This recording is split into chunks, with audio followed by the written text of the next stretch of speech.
الحمد لله نحمده ونستعينه ونستغفره ونؤمن به ونتوكل عليه ونعوذ بالله من شرور أنفسنا ومن سيئات أعمالنا من يهده الله فلا مضل له ومن يضلله فلا هادي له ونشهد أن لا إله إلا الله وحده لا شريك له ونشهد أن سيدنا ومولانا محمدا عبده ورسوله وصلى الله تعالى عليه وعلى آله وأصحابه أجمعين.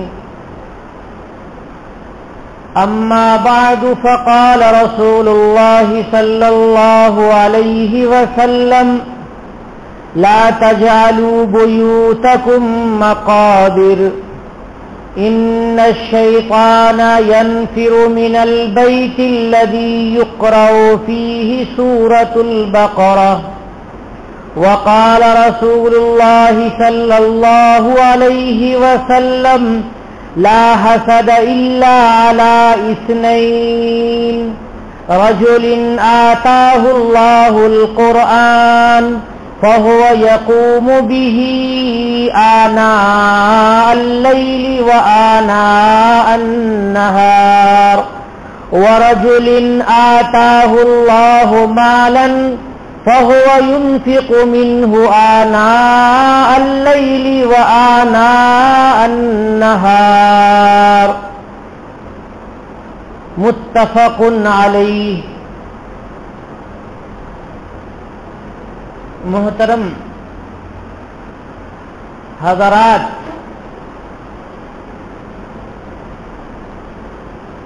سرپرستان نونہالان امت اور میری آواز سننے والی مائیں اور بہنیں،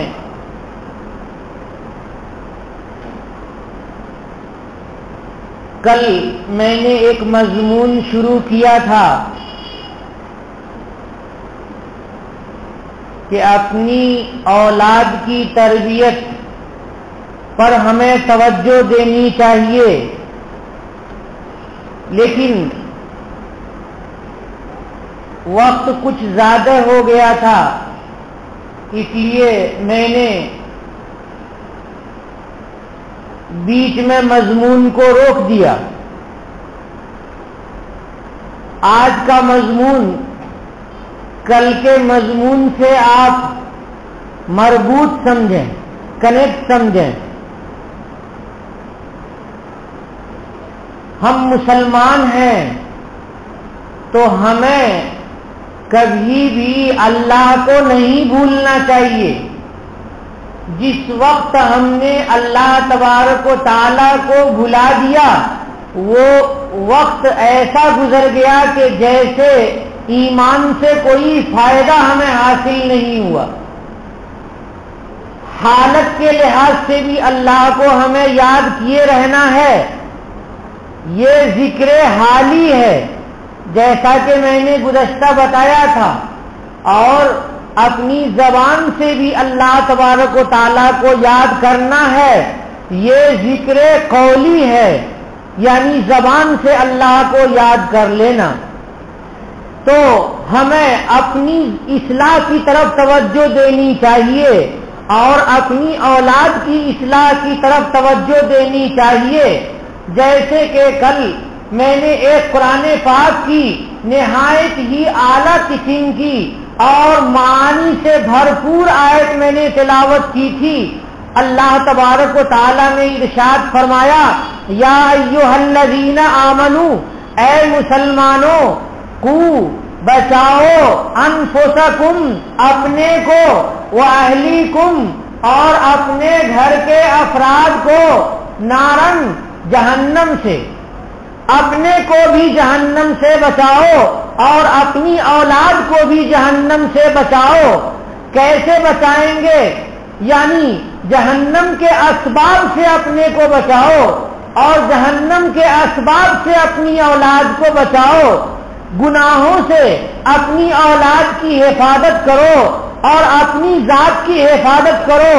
ہر اس عمل سے جو عمل اللہ تبارک و تعالیٰ کی ذات کو غصہ دلانے والا ہے وہ عمل جائز نہیں ہے۔ ہر ناجائز عمل سے اپنے کو بچانا جہنم سے بچانا ہے، ہر ناجائز عمل سے اپنی اولاد کو بچانا یہ جہنم سے بچانا ہے۔ تو اللہ تبارک و تعالیٰ نے آیت میں مسلمانوں کو خصوصی نصیحت کی۔ قرآن پاک نصیحت ہے عام لوگوں کے لیے بھی، مگر بعض وقت اللہ تبارک و تعالیٰ نے خاص طور پر مسلمانوں کو نصیحت کی ہے۔ تو اس آیت میں بھی اللہ نے خاص طور سے مسلمانوں کو شفقت کے ساتھ نصیحت کی ہے کہ اے مسلمانوں، اپنے کو بھی اللہ جہنم سے بچاؤ، اپنی اولاد کو بھی جہنم سے بچاؤ۔ جہنم سامنے دیکھ نہیں رہے ہیں، اگر دیکھتے ہوتے تو جیسے بچہ اپنا دوڑتا ہوا گڈھے کے کنارے جاتا ہے تو ہم دوڑ کر کے جاتے ہیں اور پکڑ کر کے لے آتے ہیں۔ بچہ 10 مرتبہ جاتا ہے تو ہم 10 مرتبہ اسے گڈھے سے کے پاس سے پکڑ کے لے آتے ہیں تاکہ ہمارا بچہ گڈھے میں گر نہ جائے۔ کیوں؟ ہمارے دل کے اندر شفقت ہے، اور گڈھے میں گرنے سے بچہ زخمی ہو جائے گا، پانی ہے تو بچہ ڈوب جائے گا، تو بچے کی جان کا خطرہ، بچے کو زد پہنچنے کا خطرہ۔ مچھر کاٹ رہا ہے کیا نیچے؟ بچوں کو گڈھے سے گرا رہے ہیں، کیوں؟ تاکہ یہ ظاہری جسم کو نقصان نہ پہنچے۔ بچے کو گڈھے میں گرنے سے کیوں بچا رہے ہیں؟ تاکہ بچہ مر نہ جائے، یعنی اس دنیا سے رخصت نہ ہو جائے۔ اس دنیا کی تو بڑی فکر ہے، لیکن آخرت کی فکر اگر ہے تو وہ مومن کامل کی فکر ہوگی جو آخرت کی فکر ہے۔ آخرت کی فکر کی وجہ سے خود اپنی آخرت بھی بن جائے گی اور بچے کی آخرت بھی بن جائے گی۔ اپنی آخرت کس طرح سے بنے گی؟ اس طرح سے کہ ہم نے جہنم سے بچنے کے سبب سے اپنے بچے کو روک لیا۔ اگر آپ اور ہم شفیق ہیں تو ہم جائزہ لیں کہ کیا ہم تربیت میں، اپنی اولاد کی تربیت میں صحیح حصہ لے رہے ہیں یا نہیں لے رہے ہیں، یا صرف آواز سن لیتے ہیں اور کانوں کی عیاشی کر لیتے ہیں اور خوش ہو جاتے ہیں کہ ہاں بھائی دین اور ایمان کا بیان تھا، ایمان تازہ ہو گیا بیان سن کر کے۔ نہیں، ایسے جذبے سے کام نہیں چلے گا۔ وہ جذبہ جو عمل پر آدمی کو ابھار دے، یعنی اپنے دل کے اندر یہ یقین ہو جائے کہ ہمارے گھر میں اگر گناہ ہو رہا ہے تو آج گناہ رک جائے، کل گناہ نہ ہو، تب یہ جذبہ گویا کہ کام کا جذبہ ہے، صرف زبانی جذبے سے کچھ نہیں ہوتا۔ صحابہ کرام عمل زیادہ کیا کرتے تھے، زبان سے کم ہانکا کرتے تھے۔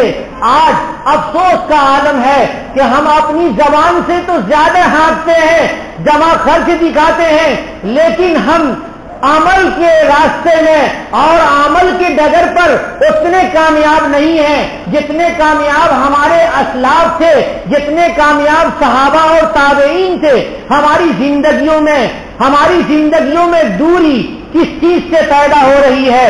اس چیز سے پیدا ہو رہی ہے، غور سے سماعت فرمائیے، اس چیز سے پیدا ہو رہی ہے جو چیز قیامت کو قریب لا رہی ہے، اس چیز سے پیدا ہو رہی ہے جو چیز اللہ کی لعنت کے قریب ہمیں کر رہی ہے۔ حدیث شریف کے مضمون کو جا کر کے دیکھیے، اللہ کے نبی صلی اللہ علیہ وسلم نے واضح کر دیا ہے، محدثین اور فقہا نے مضمون کو بہت واضح کر دیا ہے کہ ایک دن آئے گا کہ اچانک لوگ گھروں سے اٹھیں گے اور اپنے طاق میں جا کر کے دیکھیں گے، مسجدوں کی طاقوں میں جا کر کے دیکھیں گے کہ قرآن پاک کیسا ہے، اٹھائیں گے تو قرآن پر سے حروف غائب ہوگا، صرف کاغذ دکھے گا، قرآن میں کچھ لکھا ہوا نہیں ہوگا۔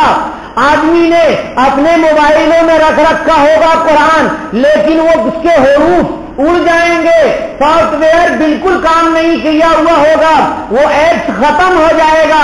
اللہ تبارک و تعالیٰ کا وہ دن ایسا ہوگا کہ سارے مسلمان ایک دوسرے سے کہیں گے ارے بھائی ہمارے گھر میں تو قرآن میں حروف ہی نظر نہیں آتے ہیں، تم اپنے گھر میں جا کر کے دیکھو تو ان کے گھر کا بھی یہی حال، پوری دنیا کے سارے لوگ پریشان ہوں گے، سب کے گھر سے قرآن پاک اٹھ چکا ہوگا۔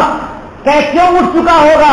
محدثین لکھتے ہیں وضاحت کے ساتھ کہ وہ دن ایسا ہوگا کہ لوگ گانے بجانے میں مصروف ہوں گے، میوزک سننے کے شوقین ہو جائیں گے، اور ان کو اللہ کی کتاب دیکھنے کی فرصت نہیں ہوگی، قرآن پاک کی تلاوت کی انہیں فرصت نہیں ہوگی، انہیں قرآن پر عمل کرنے کی فرصت نہیں ہوگی۔ وہ سمجھتے ہوں گے کہ یہ ضائع چیزیں ہیں، یہ جانے دو، یہ ملا اور مولوی کی چیزیں ہیں، ہمیں قرآن سے کیا ملتا ہے؟ کیا قرآن سے ہمیں کھانا مل جاتا ہے؟ ہم تلاوت کرتے ہیں تو کیا کوئی آدمی کھانا پہنچا دیتا ہے؟ نعوذ باللہ نعوذ باللہ، کفر کی باتیں، شرک کی باتیں ان کی زبان سے ہوں گی۔ اور وہ دن ایسا ہوگا کہ لوگ اپنے اپنے موبائلوں میں اور اپنے اپنے گانے بجانوں میں لگے ہوئے ہوں گے۔ پوری دنیا کے لوگ جس دن قرآن پاک کی تلاوت کو مکمل طور سے چھوڑ دیں گے، اس دن اللہ تبارک و تعالیٰ کو اس دنیا کے باقی رکھنے کا خیال ختم ہو جائے گا۔ سارا قرآن لوح محفوظ پر اٹھ کر کے چلا جائے گا۔ سارے انسان کتنے ہی روئیں گے کہ اللہ قرآن دے دے، اب ہم تلاوت کریں گے۔ اللہ کی طرف سے یہ قرآن پاک آنے والا نہیں ہوگا۔ اب اس کے بعد قیامت کا سلسلہ شروع ہو جائے گا، لوگوں میں بیماریاں شروع ہو جائیں گی، اللہ کا عذاب شروع ہو جائے گا، سورج قریب سے قریب آتا رہے گا اور لوگ پریشان ہوں گے کہ ہائے ہائے ہمیں کئی موقع مل جاتا تو توبہ کر لیتے، اب توبہ کا دروازہ ختم ہو گیا۔ کیوں کہ مشرق سے سورج طلوع ہوتا تھا، صبح اٹھنے کے بعد مغرب سے سورج طلوع ہو رہا ہوگا، آدمی سوچے گا کہ اب کیا کریں، اب کرت کا ہوت ہے جب چڑیا چگ گئی کھیت، اب کچھ نہیں ہوگا۔ اس وقت تک ہی مسلمان کامیاب ہے جب تک وہ اللہ کی کتاب سے قریب ہے۔ اگر اللہ کی کتاب سے مسلمان دور ہے تو وہ مسلمان کامیاب نہیں ہے۔ صحابہ کرام کیسے تھے؟ اپنی راتوں کو شروع کے حصے میں سو لیتے تھے، اس کے بعد قرآن پاک میں لگاتے تھے، قرآن پاک کی تلاوت کرتے رہتے تھے۔ ایک صحابی کہتے ہیں کہ میں تلاوت کر رہا تھا قرآن پاک کی، نفل کی نیت باندھے ہوا تھا اور میرا گھوڑا باندھا ہوا تھا میرے گھر کے کنارے۔ جب میں قرآن کی تلاوت کرتا تھا تو گھوڑا کودنے لگتا تھا، اچھلنے لگتا تھا۔ اب مجھے خطرہ ہوتا تھا کہ میرا بچہ میرے بازو میں سویا ہوا ہے، کہیں ایسا نہ ہو کہ گھوڑا اس کو روک دے، تو میں تلاوت کو روک دیتا تھا۔ جیسے میں تلاوت آہستہ کرنا شروع کرتا تھا، گھوڑا بالکل سکون سے کھڑا رہتا تھا، پھر تلاوت کرتا تھا تو پھر گھوڑے کے اندر وہی اچھلنے اور کودنے کی کیفیت ہوتی تھی، پھر میں ایسا ہی کرتا تھا۔ جب صبح ہوئی تو گیا جناب محمد رسول اللہ صلی اللہ علیہ وسلم کے سامنے اور میں نے پورا واقعہ سنایا، اور میں نے دیکھا نیت توڑنے کے بعد کہ میں تلاوت کر رہا ہوں تو میرے قریب ایک روشنی سی آئی ہوئی ہے، اور جب میں نے تلاوت ختم کر دی تو وہ روشنی ختم ہو گئی۔ تو سرکار دو عالم جناب محمد رسول اللہ صلی اللہ علیہ وسلم نے ارشاد فرمایا تلک الملائکۃ دنت لصوتک، اے قرآن کی تلاوت کرنے والے صحابی، تلک الملائکۃ، وہ فرشتے تھے، دنت لصوتک، تیری آواز سن کر کے وہ قریب ہوئے تھے، وہ فرشتے تھے جو قرآن پاک کی تلاوت سن کر کے قریب ہوئے تھے۔ وَلَوْ قَرَأْتَ لَأَصْبَحْتَ يَنظُرُ النَّاسُ إِلَيْهَا، اگر تم پڑھتے رہتے رات کو تو صبح تک وہ روشنی تمہارے سر پر تمہارے سامنے ہوتی، وہ نور تمہارے سر پر ہوتا، وہ نور فرشتہ تھا، وہ فرشتہ تمہارا قرآن سننے کے لیے آیا تھا۔